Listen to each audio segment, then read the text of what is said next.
नमस्कार, मैं हूं आर डी वर्मा और आप देख रहे हैं life India news. Life India news के माध्यम से हम आज भिवंडी के कामतघर इलाके में महात्रे कंपाउंड में, जहां पर श्रीमद् भागवत ज्ञान सप्ताह महायज्ञ का कार्यक्रम चल रहा है, जहां कथाकार व्यास जी, परम पूज्य श्रीकांत जी महाराज आज भागवत कथा का तीसरा दिन उन्होंने कथा प्रसारण किया, जहां हजारों की संख्या में महिला पुरुष भक्तों ने कथा का लाभ उठाया। तो आइए देखते हैं आज परम पूज्य श्रीकांत जी महाराज के मुखार बिंदु से आज तीसरे दिन का कथा प्रसंग।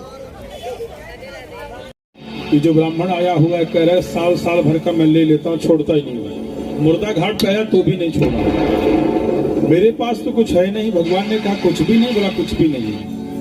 बोला सच बोलो? बोला हाँ सच बोला हूँ। सत्यम बहुत ते बचा?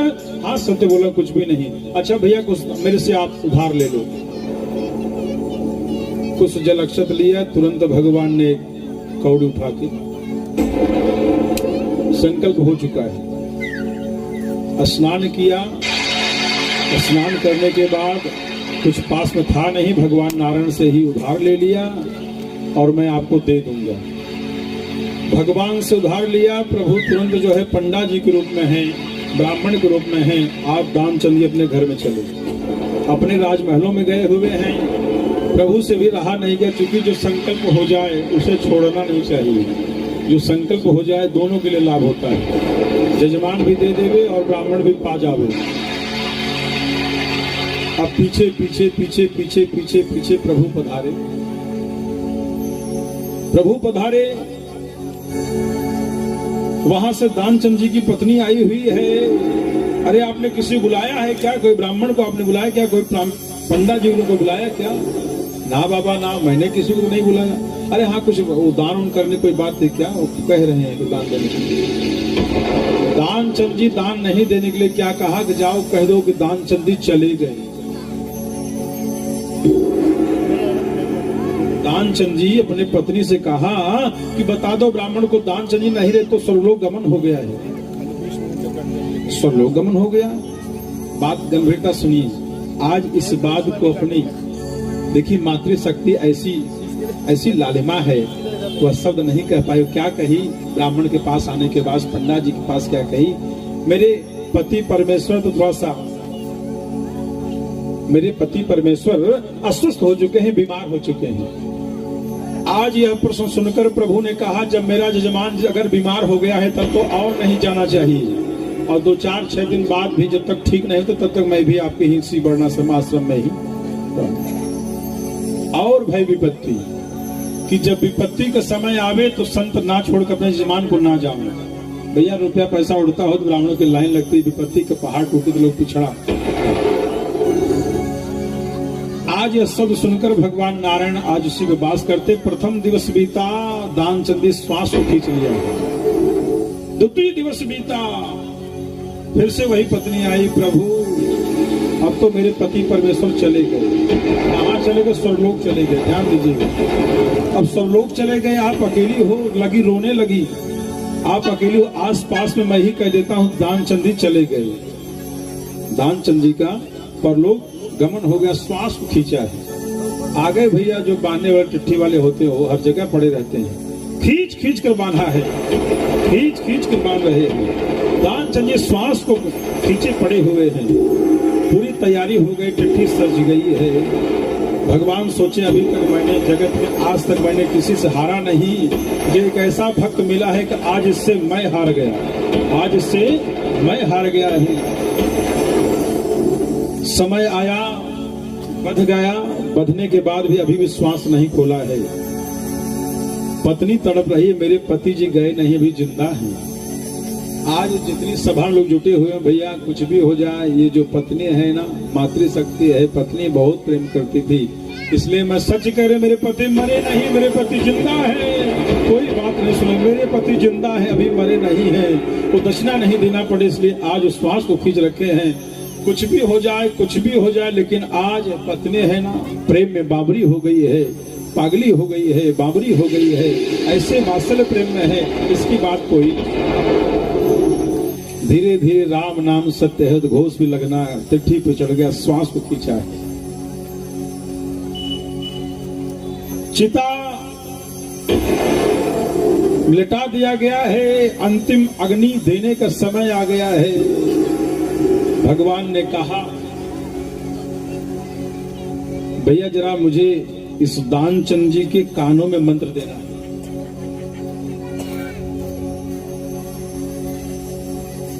प्रभु ने कानों में मंत्र क्या दिया, सुनिए जरा ध्यान से। अय दानचंद जी, अब तो आप श्वास अपना छोड़ दीजिए, मुझे कुछ भी नहीं चाहिए। आज श्वास पहले से कबूलवाता है। हे प्रभु, आप कुछ भी नहीं चाहिए, आप इसको स्वीकार करते हैं ना?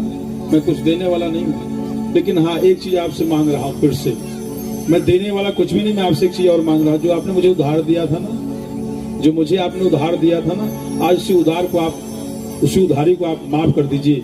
क्योंकि मैं आपसे कुछ भी नहीं, ध्यान से सुने।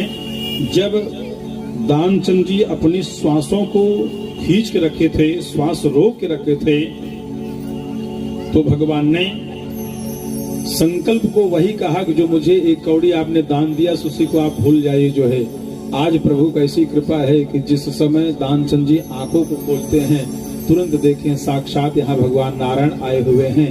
एक घड़ी आधी घट पुण्य आध। आए मेरे भक्तों, कहने का मेरा तादा संबंध यह है कि चाहे जैसे भी भक्ति आप करो, आज भगवान नारायण को पाने के बाद भी कुछ भी दान पुण्य करने को तैयार नहीं। इसलिए आज भगवान कहते हैं, आए मेरे दानचंद जी, आए मेरे भक्त, आपने कुछ मुझे दिया नहीं, तेरी क्या इच्छा है, जो कुछ भी चाहे सो तो मांग ले। आज वही दानचंद जी कहते हैं, प्रभु मुझे कुछ भी नहीं चाहिए, खाली मात्र आपकी भक्ति चाहिए। इसलिए आज भगवान ने भक्ति को प्रदान किया है। आगे की कथा हम आपको ले चलते हैं। एक बुढ़ऊ बाबा करदम मुनि, उन्होंने धीरे धीरे वृद्धत्व को प्राप्त हो चुके। बुढ़ाई अवस्था में उनको याद आई कि मैं भी विवाह कर लूं। चूंकि गार्हस्थ जीवन संतों ने कहा है, ब्राह्मणों ने कहा है, गुरुजन ने कहा है कि बड़ा सुंदर होता है। बुढ़ौते में 10,000 वर्षों तक तपस्या कर डाली। संत नारद जी के माध्यम से पता चला कि बाबा, एक बुढ़ऊ बाबा जो है तपस्या कर रहे हैं, किसके लिए? विवाह करने के लिए। अब भय विपत्ति, भगवान नारायण यहाँ पर आए। अरे बाबा, आपने भक्ति क्यों करी? क्या चाहिए आपको? बर बताओ ना, मैं आपसे बहुत प्रसन्न हूँ। कैसे कहूँ? आज करदम मुनि कैसे कहें कि मैं विवाह करने के लिए 10,000 वर्षों तक तपस्या करी? संत नारद जी ने बताया कि विवाह करने के लिए, लेकिन आज प्रभु के सामने ऐसी दृष्टा नहीं हो पाती कि मैं भगवान से कह दूं कि 10,000 वर्षों तो मैंने तपस्या करी। ना बाबा ना, मैंने आपकी भक्ति पाने के लिए। तो आप सच कह रहे हो ना? इस कन्या का विवाह मैं दूसरे के साथ। आज वही चरणों में गिर पड़े हैं बुढ़ऊ बाबा करदम मुनि हमारे, जिन्होंने अपने इंद्रियों का दमन कर ले जाए, वो हमारे करदम मुनि। करदम मुनि मनु महाराज शत्रुपा मैथुन सृष्टि से 3 कन्या उत्पन्न हुई है। आकृति, देवहूति, प्रसूति, 2 पुत्र पैदा हुए। उत्तानपाद, ध्यान देवे, और प्रियव्रत, ये 5 संतानें, जिससे आकृति का विवाह रुचि प्रजापति के साथ, देवहूति का विवाह, देवहूति कन्या है जो राज महलों में है, अलंकारों में पड़ रही है। आज देवहूति का विवाह करदम मुनि के साथ, और तीसरी जो कन्या है, उसी कन्या का विवाह साक्षात भगवान भोलेनाथ के साथ, यानी दक्ष प्रजापति के साथ। आज आकृति का विवाह रुचि प्रजापति के साथ, देवहूति का विवाह करदम मुनि के साथ, और प्रसूति का विवाह दक्ष प्रजापति के साथ। दक्ष प्रजापति की वंशावली 60,000 वंशावली का वर्णन है, जिसमें सभी कन्याओं का वर्णन 16 कन्या है। 16 कन्या में 13 कन्या को आज दक्ष प्रजापति ने धर्म से विवाह किया है। धर्म से विवाह किया है। प्रथम कन्या, द्वितीय कन्या, तृतीय कन्या। प्रथम कन्या का नाम है श्रद्धा, जो धर्म से विवाह किया गया है। धर्म से जो पुत्र पैदा, उसी बेटे का नाम है शुभ। द्वितीय कन्या है, द्वितीय कन्या का नाम मैत्री है। मैत्री का विवाह धर्म के साथ करते हैं, उससे जो पुत्र पैदा, उसी बेटे का नाम है सुख। तृतीय कन्या, जिस कन्या का नाम है दया, दया का विवाह धर्म के साथ हुआ, उससे जो पुत्र पैदा उसी बेटे का नाम है अभय। लोग कहते हैं भैया हमने आपको अभय दान दिया है। चतुर्थ कन्या है, चतुर्थ कन्या का नाम है शांति। शांति नाम से शांति का विवाह धर्म के साथ होता है, उससे जो पुत्र पैदा उसी बेटे का नाम है प्रसाद। आज यज्ञ के बाद क्या बढ़ता है? किसी भी यज्ञ में जब तक प्रसाद पूर्ण नहीं होता तब तक उस यज्ञ की पूर्णता नहीं होती है। पंचम कन्या है, पंचम कन्या का नाम है तुष्टि। तुष्टि का विवाह धर्म के साथ होता है, धर्म से जो पुत्र पैदा उसी बेटे का नाम है मोद। आमोद भव, प्रमोद भव। षष्ठम जो कन्या उसी कन्या का नाम है पुष्टि। पुष्टि का विवाह धर्म के साथ, उससे जो पुत्र पैदा उसी बेटे का नाम है गौरव। गर्व यानी आज हर कोई व्यक्ति गौरवान्वित होना चाहता है, सुख संपदा को पाना चाहता है, सम्मान को पाना चाहता है। जो सप्तम जो कन्या है उसी कन्या का नाम है क्रिया। क्रिया का विवाह धर्म के साथ, उससे जो पुत्र पैदा उसी बेटे का नाम है योग। आज लोगों में योग नहीं रहा। आठवीं जो कन्या है उसी कन्या का नाम है उन्नति। उन्नति का विवाह धर्म के साथ होता है, उससे जो पुत्र पैदा उसी बेटे का नाम है दर्पण। आईना जीवन बहुत नहीं देखना चाहिए। नौवीं जो कन्या है उसी कन्या का नाम है बुद्धि। बुद्धि का विवाह धर्म के साथ हुआ, उससे जो पुत्र पैदा उसी बेटे का नाम है अर्थ। लोग संचय खूब करते हैं, देवियां खूब समझ कर रखती हैं, खूब दबा दबा कर अपने पति की कमाई, बेटे की कमाई अथवा पिताजी की कमाई बहुत दबा दबा कर रखना। नहीं तो मुझे तैयार रहते हैं, खिंचवा लेंगे भैया ले लेंगे, इसलिए दबा के नहीं रखो। दोनों हाथ उठाकर खूब प्रेम से मस्ती में आए हैं इस दुनिया में। जब तक भगवान की कृपा खूब मस्ती में आप रहिए। आज की चिंता हम आप ना करें, चूंकि चिंता करने वाले भगवान नारायण। चिंता चिता से कहती है आप तो मुर्दे को जलाते, मैं तो जीते जी को जलाते। से चिंता नहीं करना, चिंतन करना चाहिए भगवान। हे प्रभु जो कुछ भी है, जैसा भी है, सब कुछ आपका है, इस प्रकार का संवाद हो। 10वीं जो कन्या उसी कन्या का नाम है मेधा। मेधा का विवाह धर्म के साथ हुआ, उससे जो पुत्र पैदा उसी बेटे का नाम है स्मृति। यानी जो हमें आपको भूलने की शक्ति ना हो, स्मृति बरकरार हो। 11वीं जो कन्या उसी कन्या का नाम है तितिक्षा। तितिक्षा का विवाह धर्म के साथ हुआ, उससे जो पुत्र पैदा उसी बेटे का नाम है क्षेम। 12वीं जो कन्या है, 12वीं कन्या का नाम ह्रीम है। ह्रीम से ध्यान से सुने, देवियों के लिए विशेष। जो 13वीं जो कन्या उसका नाम है ह्रीम। जैसे नवाण मंत्र दुर्गा सप्तशती में ओम ऐं ह्रीम क्लीम चामुंडाय वृक्ष, ये माता जी का 9 अक्षरों का मंत्र है, इसे नवाण कहा गया है।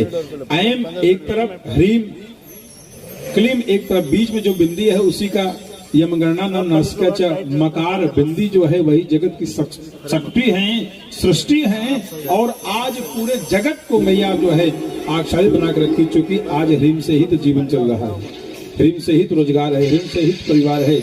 और जहां भी हम आप बैठे हो यहाँ भी भैया ह्रीम की ही कृपा है। उससे जो पुत्र पैदा हुआ है, माताओं के लिए विशेष। ह्रीम का विवाह धर्म के साथ हुआ है, उससे जो पुत्र पैदा उसी बेटे का नाम है गर्भ। जो माताओं को गर्भ इत्यादि, जो बच्चा पैदा होने का जो माताओं को गर्भ होता है, आज ये दक्ष प्रजापति कन्या की देन है। प्रसव जो माताओं को होता है, जो 2 घंटे पहले यानी पुत्र पैदा होने से 2 घंटा पहले जो समय होता है, बड़ी पीड़ा होती है, उसी को प्रसव कहा गया। अगली जो कन्या है 13वीं जो कन्या है, उसी कन्या का नाम है मूर्ति। मूर्ति का विवाह धर्म से हुआ, धर्म से जो पुत्र पैदा उसी बेटे का नाम है मूर्ति। आज मंदिर में हम आप लाखों करोड़ों रुपए खर्च करते हैं, वो बड़ी बात नहीं, लेकिन आज मंदिर में मार्बल की मूर्ति को ही बिठाते हैं। आप बिठाने के बाद ब्राह्मण, वेदवादी ब्राह्मण को बुलाते हैं, बुलाने के बाद आप प्राण प्रतिष्ठा करते हैं, साक्षात वहां भगवान हरि का वास होता है, यानी मूर्ति का पुत्र मूर्ति ही हुआ। अगली जो कन्या है 14वीं जो कन्या है, उसी कन्या का नाम है अग्नि। अग्नि का विवाह हुआ है धर्म के साथ, उससे जो पुत्र पैदा उसी बेटे का नाम है दक्षिणा। यानी ये बिना पत्नी कथं धर्मं, बिना दक्षिणा की यज्ञ पूर्ण नहीं होती। शास्त्र कह रहा है, ऐसा नहीं सोचो महाराज जी बार बार वही एक ही बात तो कह रहे हैं, मेरे अंदर सामर्थ्य नहीं हम आपको दक्षिणा के विषय में कुछ कह सके। अगली जो कन्या है, जो 15वीं कन्या है, 15वीं कन्या का नाम है पितृ। पितृ का विवाह स्वधा के साथ। हम आप 11.5 महीनों तक देवताओं की पूजा करते हैं, 15 दिनों का पितृपक्ष आता है पितरों को तारण करने के लिए। आज स्वाहा करते हैं। देवताओं के लिए हव्य दान है, स्वाहा यानी सात्विकी देव, और स्वधा करते हैं इस पिंडस्ते सुधा, यानी जो अपने तर्पण अपने पितरों को हम आप तर्पण करते हैं, मार्जन करते हैं, पिंडदान करते हैं, तो स्वधा करते हैं। नहीं समझे? अपने हाथों में है 5 तीर्थ। पहला तीर्थ देव तीर्थ, भगवान सूर्य को जल कैसे दिया जाता? आगे से अग्रभाग, अग्रभाग। दूसरा अग्नि तीर्थ है, बीच का जो अर्थ है ये अग्नि तीर्थ है। इसी तरह ये मनुष्य तीर्थ है, ये पितृ तीर्थ है, और यह ब्रह्म तीर्थ है। जब ब्राह्मण लोग हमारे देते हैं ओम केशवाय नमः, ओम नारायणाय नमः, ओम माधवाय नमः, जब भी बैठते हैं पूजा तुरंत 3 चम्मच जल देते हैं। 3 चम्मच जल का बहुत बड़ा महत्व है। हे केशव, हे नारायण, हे माधव, आप आ जाइए, मेरे शरीर में विराजमान हो जाइए। यहां से जल को कभी नहीं पीना चाहिए, यहां से जल को कभी नहीं पीना चाहिए। वह जल को आप यहां लावें और यहां से आप, लेकिन कितने तो पाते हैं, इतने तेज गति से खींचते, कुछ कहने की बात नहीं है, जैसा कभी जल ही नहीं पाए। यानी ब्रह्म तीर्थ से जल पिया हुआ साक्षात भगवान नारायण 7 दीप का जो जल है, आप अगर यहां से पीते, ध्यान देना, देखो यहाँ पर गड्ढा